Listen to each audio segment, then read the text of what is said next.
आपने सबसे पहले घबराना नहीं है। उनसे पूछूंगा कि अच्छा आप मुझे बताइए दुनिया का सबसे बड़ा डिप्लोमेट कौन था। मैं आपको लिख के दे सकता हूँ कि वो आपको ऐसा कोई जवाब देंगे कि वो वेस्टर्न ही होगा, कहेंगे मेटरनिक सबसे बड़ा दुनिया। अगर मैं उनको कहूँ कि आप मुझे बताइए कोई डिप्लोमेसी पे सबसे अच्छी किताब क्या, तो कहेंगे वो मैकियावेली है, वो हैरल्ड निकलसन है, वो अर्नेस्ट साटो है।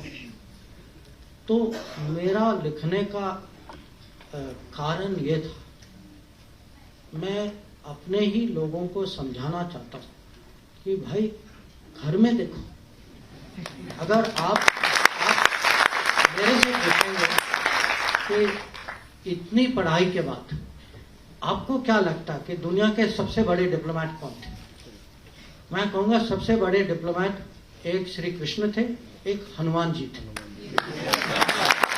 डॉक्टर पाकिस्तान का जो फाइनेंस मिनिस्टर है उसने यार एक बड़ी गजब की बात कह दी। उसने बोला यार देखो पाकिस्तान जो है ना वो उसकी प्रॉस्पेरिटी जो है राइट, जो उसकी खुशहाली है पाकिस्तान की, उसकी तरक्की है, वो कह रहा है वो अल्लाह के हाथ में है। तो भाई तेरे हाथ में क्या है तू ये बता दे। सरकारी गाड़ी तूने लेनी है, नौकर चाकर तूने लेने, सिक्योरिटी तूने लेनी, बंगला तूने लेना, हेलीकॉप्टर्स तूने जाना, मोटी तनख्वाह तूने लेनी, सारे क्लेम तूने अपने पास करवाने, और कह रहा अल्लाह करेगा। अबे यार तू क्या करेगा फिर? यू आर द फाइनेंस में। आपने किसी मुल्क में देखा है? ठीक है, इंडिया में निर्मला सीतारमन जी कहते हैं कि जो इकोनॉमी है, जो प्रोस्पेरिटी है इंडिया की, वो भगवान के हाथ है। ऐसा आप सोच सकते हैं? This is only possible in Pakistan, जहां का फाइनेंस मिनिस्टर ये कह रहा है कि जो भी अब अल्लाह के हाथ में, मतलब या तो उसने हथियार अपने डाल दिए, जैसे पुरानी हिंदी पिक्चरों में नहीं कहता था, डॉक्टर कहता था कि देखिए अब उनको दवा की नहीं दुआ की जरूरत है। वो डायलॉग आपने सुना ना, दवा की नहीं दुआ की जरूरत है। यस दैट वन, दवा की नहीं दुआ की जरूरत है। यही इशाक डर ने कह दिया कि भाई अल्लाह, ये मैंने एक बार बोला भी था, वो पाकिस्तानी हंसने लगे। मैंने बोला खुद भी मेहनत कर लिया करो यार। नहीं मेजर साहब ये काम हो जाएगा इंशाल्लाह। मैंने बोला देखो अच्छी बात है, आप ऊपर वाले का नाम ले रहे हो, मैं भी लेता हूं, ठीक है मैं भी लेता हूं, आप भी लो, पर इतना ऊपर वाले को मत याद करो बार बार, इंशाअल्लाह, अल्हम्दुलिल्लाह, बिस्मिल्लाह, सुभान अल्लाह। आप हर सेंटेंस में बोलोगे ना आप ऊपर वाले को याद करोगे। मैंने वो पाकिस्तानी को बोला था कि आप हर सेंटेंस में इतनी बार अल्लाह को याद करते हो ना, अगर एक बार उसने तुम्हें याद कर लिया तो तुम कहां जाओगे भाई? डॉक्टर जयशंकर को सुने तो वो कहते हैं कि जो इंडिया का जो स्ट्रेटेजिक कल्चर है, जो इंडिया की डिप्लोमेसी है, वो अगर महाभारत टर्म में देखा जाए तो वो कहता है कि जो ग्रेटेस्ट डिप्लोमेट है वो श्री कृष्णा और हनुमान जी थे। This is what he is saying.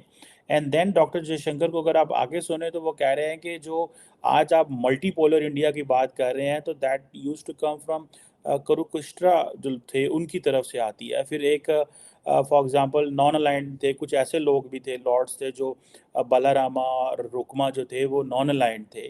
तो इसी तरह फॉर एग्जांपल अरुण की वो बात करते हैं कि वो इमोशनली इंटरडिपेंडेंट थे।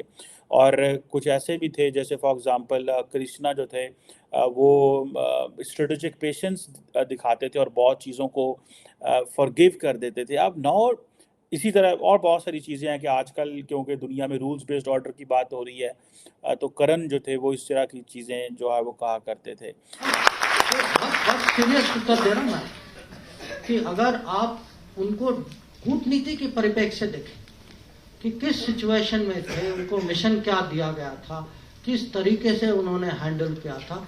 और हनुमान जी ने तो माने उसके साथ इतना इंटेलिजेंस भी और मिशन के आगे भी बढ़ गए थे। उन्होंने सीता को वो कांटेक्ट भी किया था, पूरी लंका की खबर ली, लंका को जला भी दिया उसके बाद। माने कैसे डिप्लोमेट, माने ऑल पर्पस मल्टीपर्पज डिप्लोमेट। मैं हर कॉन्सेप्ट का आपको एक महाभारत में इक्विवेलेंट दे सकता हूँ। कुरुक्षेत्र के मैदान में क्या हो रहा था, वो मल्टीपोलर भारत था जिसमें अलग अलग राज्य थे, सबको कहा गया कि आप उनके साथ हैं, मेरे साथ हैं। एक दो नॉन अलाइन निकले बीच, जैसे बलराम थे या रुक्मा थे। या अब हम कहते हैं कि ग्लोबलाइज दुनिया है, इंटरडिपेंडेंस है, हम सब पे ये बाधाएं हैं, कंस्ट्रेंट। अर्जुन की दुविधा क्या थी? कंस्ट्रेंट ही थी कि वो इंटरडिपेंडेंट थे, इमोशनली इंटरडिपेंडेंट थे। कि मैं अपने रिश्तेदारों के खिलाफ मैं कैसे लड़ाई करूं, पर वो भी फिजिकल मटेरियल इंटरडिपेंडेंस है, पर इमोशनल इंटरडिपेंडेंस। या हम कभी कभी हम कहते हैं अरे पाकिस्तान ने ये किया वो किया, चलो हम स्ट्रेटेजिक पेशेंस दिखाते हैं।